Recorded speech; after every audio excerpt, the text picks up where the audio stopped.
In the quiet corners of rural Georgia, where red clay sleeps beneath a blanket of pine needles, history isn't just something you read about in books. It's in the soil. It's in the ancient oak trees that stand like silent witnesses, their branches heavy with Spanish moss and secrets. For Helen Carter, a 71-year-old retired history teacher, this wasn't poetry, it was fact. Her family's 50 acres were more than just land, they were a living library of their resilience, a testament to a promise made generations ago. Her great-grandfather, a freedman named Jedediah, had bought the first 10 acres with currency earned from blacksmithing, his hands forging a future out of iron and fire.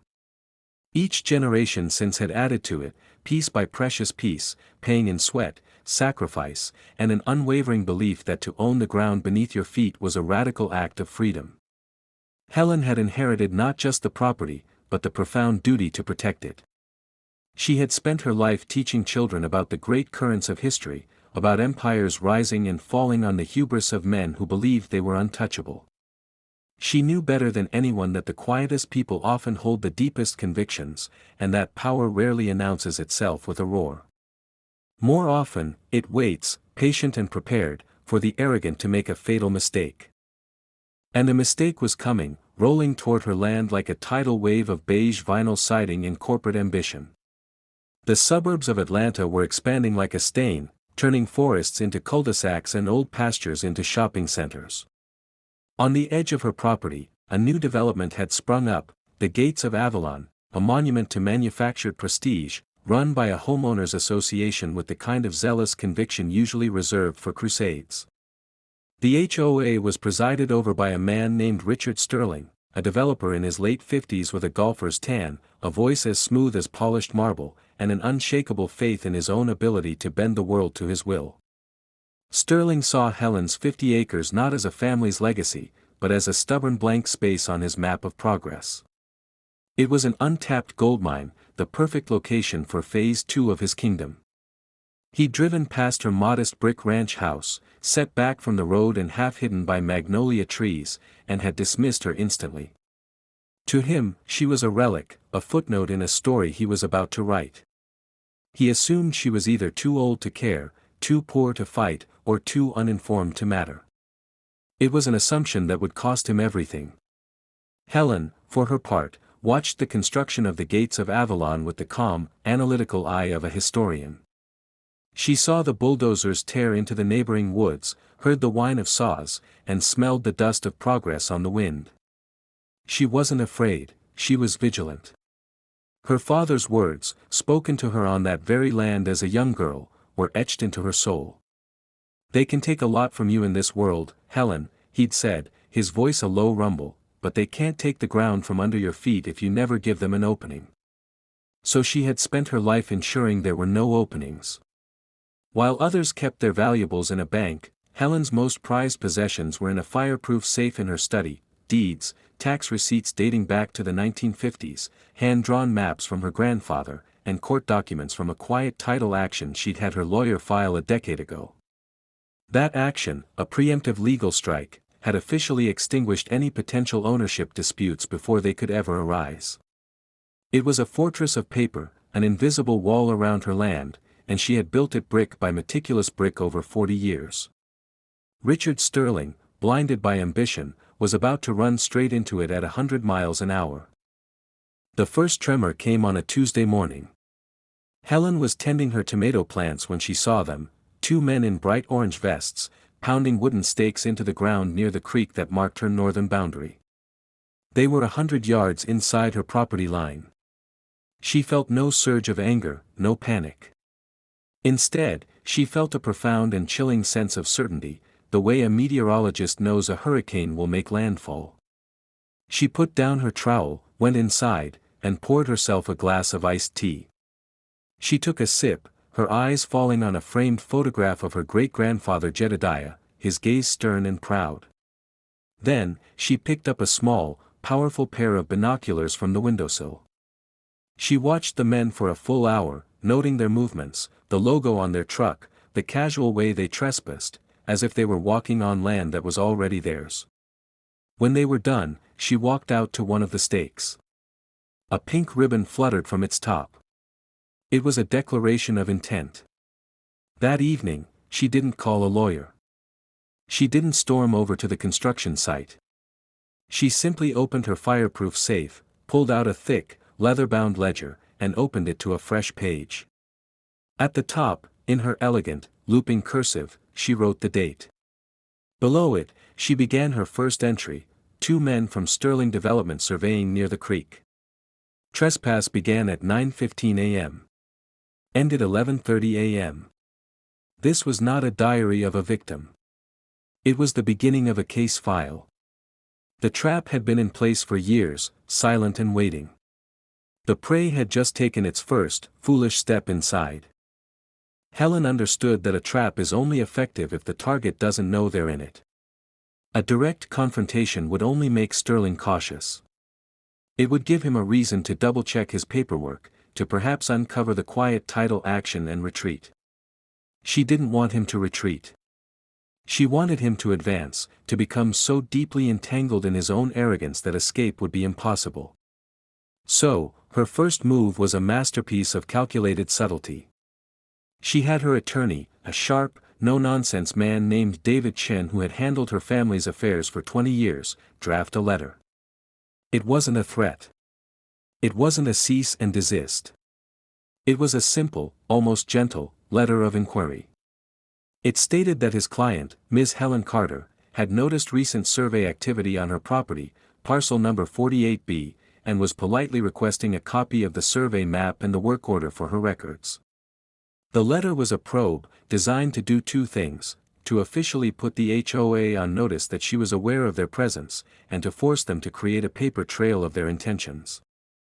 It was the legal equivalent of asking a burglar for his name and address as he climbed through your window. The letter arrived at the Sterling Development office on a sunny Thursday afternoon. Richard Sterling read it, chuckled, and tossed it onto the mahogany table in the center of the HOA's boardroom. "Gentlemen, it appears we have a fan," he announced to the board members assembled. "The old woman down the road, the one with the Carter property, seems to think we're on her land." One of the board members, a younger man named Alan, shifted in his chair. "Are we sure about the boundaries, Richard? Maybe we should pause and just verify." Sterling cut him off with a wave of his hand. "Alan, please. I've seen this 100 times. A big development starts, and suddenly every neighbor with a rusty fence post thinks they're sitting on a goldmine. She smells money. She's angling for a nuisance payout. $10, maybe $15,000 to make her go away." He picked up the letter again. "A polite inquiry. See? She's not a threat. If she had a real case, this would be a lawsuit, not a love letter." The board laughed, their confidence buoyed by his certainty. They voted unanimously to ignore the letter. In their minds, responding would legitimize her claim. Their official strategy was to proceed so quickly and so decisively that by the time she figured out what was happening, the project would be irreversible. They weren't just ignoring her, they were actively using her perceived weakness against her. 2 weeks later, the bulldozers arrived. Helen heard them before she saw them, a low, guttural roar that vibrated through the floorboards of her house. She walked to her back porch, a cup of coffee in her hands, and watched as a century-old pine tree at the edge of her property shuddered and fell, its death groan swallowed by the diesel engine's roar. A pang of genuine sorrow hit her, sharp and deep. That tree had been a landmark of her childhood. But she pushed the emotion down, replacing it with cold, clear purpose. The time for sorrow would come later. This was the time for work. For the next 6 months, she became the most diligent construction foreman the gates of Avalon ever had, only she was working for the prosecution. Every morning at 7, she would walk the perimeter, her digital camera in hand, its timestamp function activated. She photographed everything: the heavy equipment, the license plates on the trucks, the faces of the workers. She documented the systematic destruction of her land, not as a random collection of photos, but as a catalog of losses. That ancient oak tree where her father taught her to identify constellations. She photographed it before, during, and after it was fed into a wood chipper. the cluster of smooth, gray stones that marked the unofficial resting place of her ancestors. She documented their removal. Her nephew, a tech-savvy engineer, had given her a high-end drone a few years back, which she'd told him she used for birdwatching. Now, it became her eye in the sky.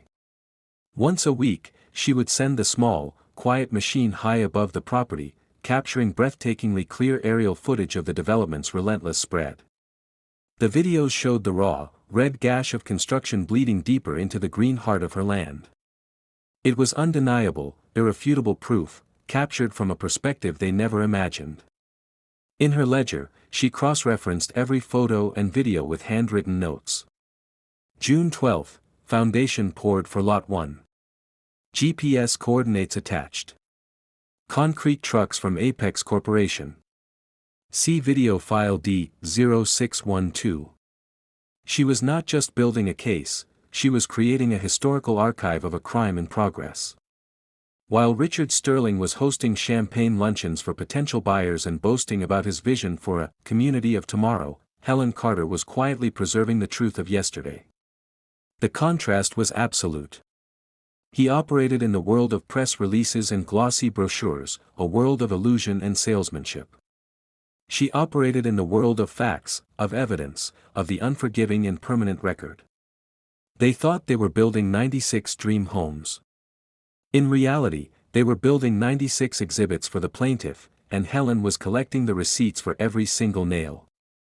By the following spring, the raw red gash on the landscape had healed over with a scar of manicured green turf. 96 houses stood in perfect, repeating rows, their beige and gray siding gleaming under the Georgia sun. For sale, signs, bearing the triumphant logo of Sterling Development, were hammered into the front yard of each property. To any outsider, the gates of Avalon Phase 2 was the very picture of success. Richard Sterling certainly saw it that way. He'd already pre-sold over half the homes, each transaction a vindication of his aggressive strategy. He drove his luxury sedan down the freshly paved streets named Willow Creek Bend and Magnolia Trace, names that were a bitter mockery of the natural landmarks they had replaced, and felt the swell of pride that came with bending the world into a profitable shape. He had turned a patch of useless, overgrown woodland into a thriving community. He had created value. The old woman in the brick house had gone silent, just as he predicted. He assumed she had given up, intimidated by the sheer scale of his victory. He couldn't have been more wrong. Helen wasn't silent, she was reloading. The first family to move in was the Jacksons. Michael was a firefighter, and his wife, Sarah, was a third-grade teacher. They had a 5-year-old daughter named Lily. For years, they had saved every spare dollar, sacrificing vacations and new cars, all for the dream of a safe home with a backyard where Lily could play. They'd fallen in love with the model home, with its granite countertops and promises of community potlucks and a neighborhood pool. As they signed the mountain of paperwork, they felt they were buying more than a house, they were buying a future. On moving day, Sarah stood in the empty living room, the afternoon sun streaming through the large windows, and wept with joy. "We did it, Michael," she whispered, "we're finally home." From her porch a half-mile away, Helen watched the moving truck unload. She felt a deep, aching pity for them. They were innocent soldiers in a war they didn't even know was being fought, their dreams built upon a foundation of theft and arrogance. Their presence didn't weaken her resolve, it strengthened it. They were now the human cost of Richard Sterling's greed, and holding him accountable was no longer just about her land, it was about them, too. With dozens of families now financially and emotionally invested, the trap was ready to spring. Helen gave David Chen the go-ahead for the next phase. This time, the letter was not a polite inquiry. It was a formal cease and desist, a legal thunderclap designed to shatter the illusion of normalcy. The letter was thick, detailed, and cited state property laws with surgical precision. It demanded an immediate halt to all sales and construction. But it wasn't just sent to the HOA. Copies were delivered via courier to the main office of the construction company, to the County Planning and Zoning Commission, and, most importantly, to the lead real estate agency handling the sales. Helen wasn't just poking the bear anymore, she was setting fire to its entire ecosystem. The effect was immediate and chaotic. The construction company's lawyers called Sterling, their voices laced with panic. The county commission put a freeze on issuing any further certificates of occupancy. The real estate broker, a woman who prided herself on her pristine reputation, called Sterling, shouting that she wouldn't risk her license over his boundary issues. Sterling was cornered, but his arrogance was a fortress in itself. At an emergency board meeting, he projected an aura of absolute control. "This is a shakedown, pure and simple," he insisted, his voice booming with forced confidence. She waited until families moved in to maximize her leverage. A classic extortion tactic. He told them his legal team was already filing a motion to dismiss. To prove his point, he had his lawyers send Helen a settlement offer, $25,000 for her trouble, a take-it-or-leave-it nuisance fee. The offer was a calculated insult, a final, dismissive gesture from a man who still believed he held all the cards. David Chen read the offer to Helen over the phone. She was silent for a moment, and he could hear the faint sound of birdsong in the background. Then, she gave her reply, her voice as calm and clear as a church bell. "David," she said, "please inform Mr. Sterling's lawyers that we do not have a counteroffer. We are not negotiating the price of my home. We will be seeing them in court." The refusal, absolute and swift, was a move Sterling hadn't anticipated. People like her were supposed to take the money. That refusal was the first crack in his armor. For the first time, a flicker of doubt entered his mind. Why wouldn't she negotiate? What did she have that gave her that kind of confidence? The answer arrived on his desk a week later, delivered by a court process server. It was the lawsuit. It wasn't a thin, flimsy complaint. It was a 400-page declaration of war. The filing was a masterwork of legal preparation.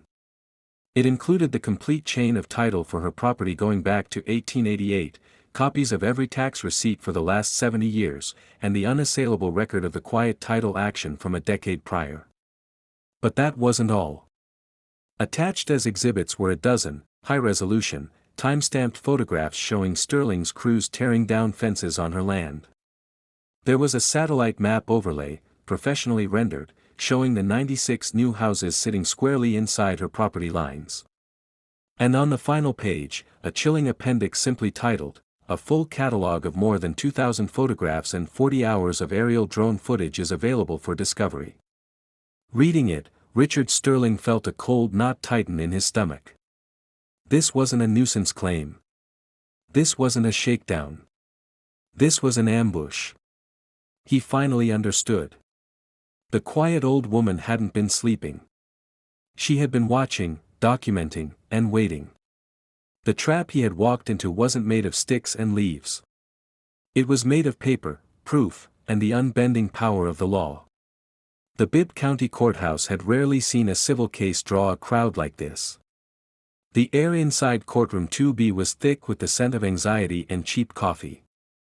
Every seat on the polished wooden benches was taken. In the back, a cluster of local news reporters scribbled in notepads. To the left, nearly 50 homeowners from the gates of Avalon sat shoulder to shoulder, their faces a mixture of fear and simmering anger. Sarah and Michael Jackson were in the front row, holding hands so tightly their knuckles were white. On the defense side, Richard Sterling sat beside a team of expensive-looking lawyers from Atlanta. His signature tan looked sallow under the fluorescent lights, and a muscle in his jaw twitched uncontrollably. And on the plaintiff's side, Helen Carter sat with a posture as straight and unyielding as the century-old oaks on her land. Dressed in a simple but elegant navy blue suit, she looked not like a litigant, but like a professor about to deliver a lecture she knew by heart. Beside her, David Chen had organized his files into neat, precise stacks. It was the calm before a storm he had been waiting months to unleash. Sterling's lead attorney, a man with a booming voice and a flair for the dramatic, opened with a desperate appeal to emotion. He didn't try to dispute the property line, the evidence was too overwhelming. Instead, he tried to paint Helen as a scheming predator. "Your Honor, he began, gesturing toward the anxious homeowners, this is not a case about land. It is a case about fairness. The plaintiff, Ms. Carter, watched in silence for over a year as 96 homes were built. She waited for families to pour their life savings into these properties.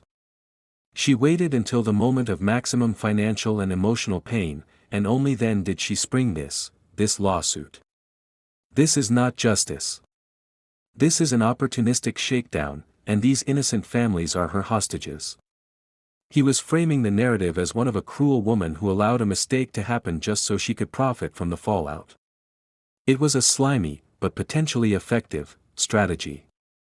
He was banking on the judge seeing a frail-looking old woman and an army of distraught families and choosing the path of least resistance. Then, David Chen rose to speak. He was the opposite of Sterling's lawyer, calm, quiet, and methodical. He didn't raise his voice. He didn't need to. The facts were his ammunition. Your Honor, he started, the defense presents a compelling work of fiction. Now, allow me to present the truth. He began not with the land, but with Helen's first letter of inquiry. He projected it onto the screen for the entire court to see. This is the first action my client took. A polite, reasonable request for information. It was sent before a single foundation was poured. This is not the action of someone laying a trap. This is the action of a landowner giving a trespasser a chance to walk away peacefully. An opportunity the defendants dismissed with contemptuous silence. Next, he addressed the claim of a financial shakedown. The defense claims this is about money.